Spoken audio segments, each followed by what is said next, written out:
guys, welcome back to Taste and Flavors. Today I have for you an Indo-Chinese recipe which is called the Chilli Paneer. It is quick, easy to make and tastes amazing. So if you like what you see so far, then please keep on watching the video. The first step is to create a nice thin coating for the paneer pieces.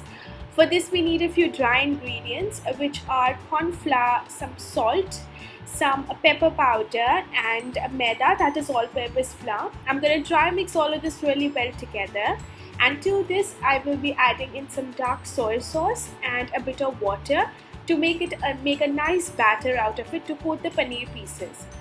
Now I have cut the paneer pieces in this size and shape. You can customize it as per your own choice. Just mix it all really well together.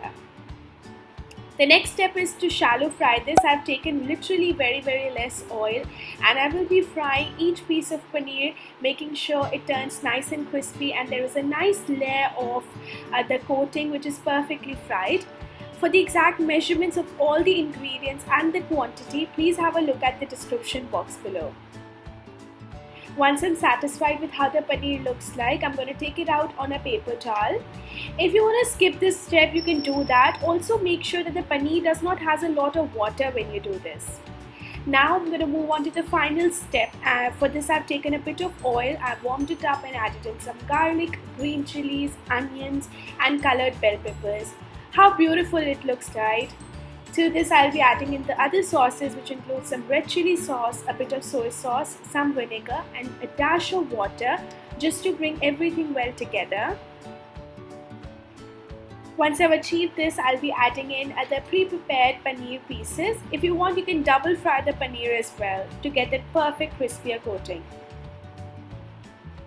Now post this, I will be adding in the other remaining ingredients, which include some red chili powder.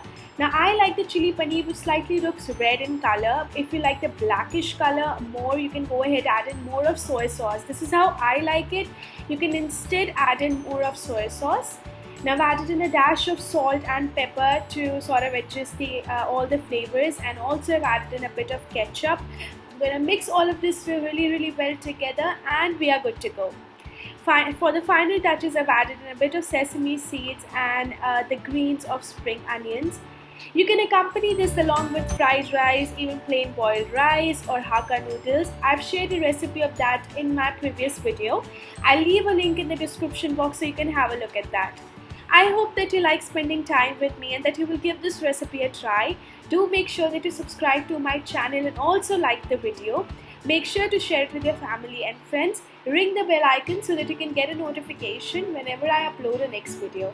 I'll see you in my next one. Till then, you take care. Bye-bye.